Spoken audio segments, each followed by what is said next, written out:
In today's video, we'll be discussing the strategies and techniques that you can employ how to beat top players. So, how to then play like a grandmaster, how to beat the higher rated opponents. So, as we know, in this game that I'll show you today, my opponent is rated 2,400 and almost 2,450, which is close to the grandmaster rating.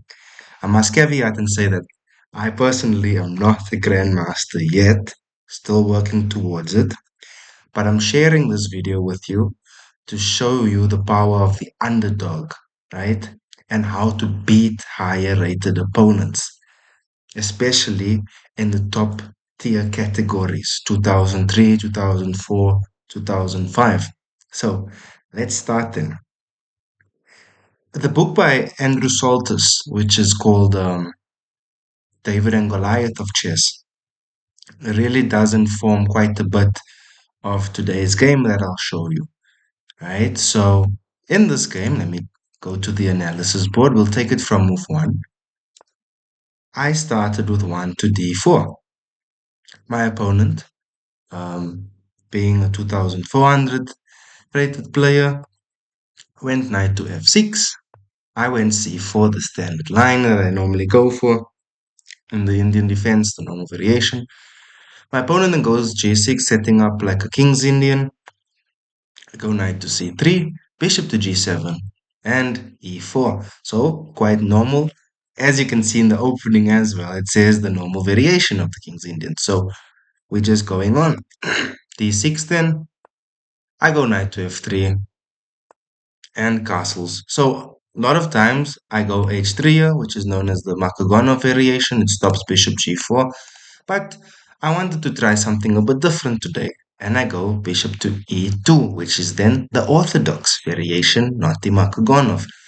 Now, the reason here is also, okay, I am inviting bishop g4, but then I'll just castle, not a problem. And if he takes on f3, I got my bishop capturing. I have dreams of taking over this diagonal in the long run, with my light square bishop being on f3. And also, the light square bishop on f3 cannot be attacked that easily. So he goes knight to a6, which is very thematic in these openings. And the plan is here to always try and strike on c5 with the knight, to land the knight on c5 after, let me say I castled here, which I did. And maybe after castle, he plays e5, I go d5, and then knight to c5. This is very thematic. As you can see here down in the database, the Lichess database, it's very common. It's been played at the highest level, last time in 2022, by Anton Korobov of Ukraine and Richard Rapport of Hungary. So we don't follow this line then. We go back. I did castle, and here my opponent plays c6. So perhaps also thinking to reroute the knight to c7 and maybe then strike with d5. These are some of the plans. So to not strike, or try and strike on here on e5 to try get c5. So after c6, I decide to go rook to b1. So this is where the game takes a bit of a turn. We are still in somewhat in theory, but rook to b1 is a rare move. And this is another tip now when playing against super strong opponents. Try and take them out of theory. Um, Generally, the stronger player has better pattern recognition than, let's say, the player rated 2000 or 1800, right? Let me just close this tab. And this is the only difference, really, the major difference between the 2400 rated player and even the 2200 rated player. They recognize patterns a bit quicker. But if you go into unfamiliar territory, this is where you could set up some imbalances and destabilize the position to the point where you are playing now more on intuition and calculation.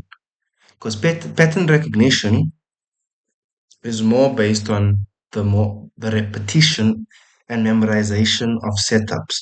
And that's where experience comes in. Because obviously, generally, the ones who are higher rated tend to be more experienced. especially if you're going up to the master levels, or they've had a lot more rigorous training in specific setups and patterns. So, specific setups and patterns that mean, like, let's say in this King's Indian, they would be generally more well equipped, just generally because of the rating difference. So, this is why I decided for this Rook B1 move. And then obviously, it's not the most common move. It's one, two, three, four, fifth most common move in the database. Obviously, it's easy to find moves like rook e1, h3, bishop e3. These are natural, intuitive moves, which in itself is good. There's nothing wrong. But to get them out of theory quickly, and this is move 8, and you'll see how long this game actually lasts. Rook to b1, bishop to g4 is an inaccuracy. Here, e5 is advocated for. And after e5, probably just d5, and knight to c5 as we discussed earlier on. But I go rook to b1 then, bishop to g4, and I go b4.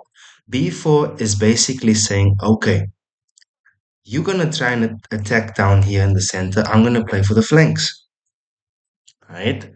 So let's see what the engine said here. Engine was advocating for either bishop e3 or h3, which is perfectly normal. Look, white's got advantage of nearly +1. But again, don't want to play this straightforward engine lines. I want to go for something more dynamic. We go for b4 then. b4 is basically white saying, I'm going to hit your knight now on a6, and you will not have this entrance square to c5 because I still have a pawn on e4. So this is the plan, to go b4, b4, b5, takes, knight c7. And we'll see something similar happen in the game. My opponent takes on f3, and I'm very happy. Bishop takes, bishop takes. I'm enjoying this bishop on this diagonal, even without this inclusion of b4, b5. This is so much better for white, just optically and structurally. Like, you would prefer this with white. There's more space for the bishop. You got big control of the center. Your other bishop can come in quickly. You can move your queen out, connect your rooks very quickly. It is a beautiful position. Sort of imagine it like walking on the park on a Sunday afternoon, and there's a little pond where the ducks are playing, and you're feeding them some nice little bread bits. That is this position for white. So let's absorb it in a bit, and I just want to go more like to help with this next stage, in that the mentality, right, and the preparation involved here in this position. Like this, I must didn't mention, I have played this opponent before, so I sort of understood their game, at least in the one game we played where it totally outplayed me. I plundered early, and they just pounded and crushed me. But it's important here in such positions to maintain composure, not to play some brash moves and try and be all flashy. Because now we've went out of book already with this rook b1 move, and now it's time to tighten the screw somewhat, to now play it a bit more in how I feel, but more solid, because we've got some play, got dynamic play, and in this position it will be easier for black to make a mistake than it is for white. Whether you give this, whether it was a 2000 versus a 1800 or 1700, or 1700 versus a 1400, okay, maybe 14, 1500, it would be easier for the lower rated side to play from here on out. But let's see what my opponent does. He goes e5. And now, instead of going what the top move would say is probably go d5, because we've got control still, I go for b5, which I knew would make him think a bit. Because look at the clock. Once b5 was played, he had 8 minutes 49 seconds. My opponent thought for 2 full minutes on knight c7. And okay, knight c7 and c takes b was two of the best moves. Fine. But now I thought to myself, and this is a rule that Grandmaster Maxime Vachier-Lagrave taught: think on your opponent's time. This is also something very crucial, especially when you're playing high rated players and you've got them somewhat on the ropes. Because psychologically, the opponent is thinking, oh no, The position is a bit complex. The pattern recognition that we mentioned earlier, it's different now. We are now just like sort of in the forest, going on intuition and calculation. So this is why I thought this is the ideal moment to strike now. He's thinking for 2 minutes. We've got to make use of their time. So after knight to c7, I spent about 15 seconds. I knew if he goes knight to c7 intuitively was to go b captures on c. So I just did a little bit of checking. I was contemplating d5 as well. One of the two, also fine, yeah. But I decided to go b takes c, and my opponent responds with b takes c. The reason I go b takes c is to open up for my rooks here to get some play, maybe queen a4 ideas, and just to infiltrate on the seventh in the long run. Also, this bishop could maybe come alive in some lines, but okay, that's a bit of wishful thinking. After c takes b, yeah, b takes c, I go d5 then, putting pressure on the center. And my opponent now thinks, okay, he's relinquished control of c5 because he's pushed d5, so he can't really attack on c5 anymore. I'm going to capture once, I'll capture back, and bring my knight back to a6, which is good, it's fine, right? Because he's going to try this again. I stopped that by going bishop to e3. But he could still actually go here because, funnily enough, if he goes here and I takes, suddenly, okay, it's still a bit better for me. I would prefer this because then I just go queen a4, maybe later queen here and try and hit this pawn, right? And we've got a nice pass d pawn. Much easier for the white side to play, right? Okay, plus is lower on the clock than what I am. This is another factor to consider. All right, I go bishop e3. My opponent goes queen to a5, starting to feel the pressure. And in this position, I think the reason my opponent goes queen to a5 is to try and, let's say I play h3, is to try and, well, okay, he's just attacking my knight. Let's say I go queen to d2, gonna go knight to c5. So, and if I take, he could take with the queen. And there's no this d takes c with allowing me to have a pass d pawn. So I think this was one of the intentions behind queen to a5. So queen to a5, but there's a problem with queen to a5. Queen to a5 allows this knight to b5 move. And knight to b5 does two things. It's attacking the pawn on d6, which is already a backward pawn, because the queen was on d8 defending this pawn. But queen to a5 thought he's hitting the knight well. I just plant the knight on b5. I'm attacking on d6. But above that, also attacking on a7 because remember there is a bishop here on e3 also eyeing this pawn. So I mean, after knight b5, if you're gonna go like queen takes a2, it's just not good because knight takes d6. Let's say he finds the best moves, queen a3, you are just gonna bring your knight back, attack there, and eventually you're pushing your pass pawn. Maybe not immediately, but soon enough you will. Like even there, it's fine. You're still holding a great +3 advantage. So don't take the a2 pawn there. It is poisoned. So after knight to b5, the engine is suggesting my opponent play rook f to b8, which is a hard find because it's basically saying you can take this pawn or that pawn.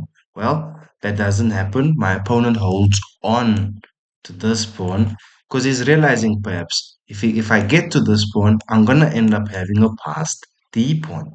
So instead he goes rook f to d8 and here simply just capturing on a7. Now, this is now where the tactics come in.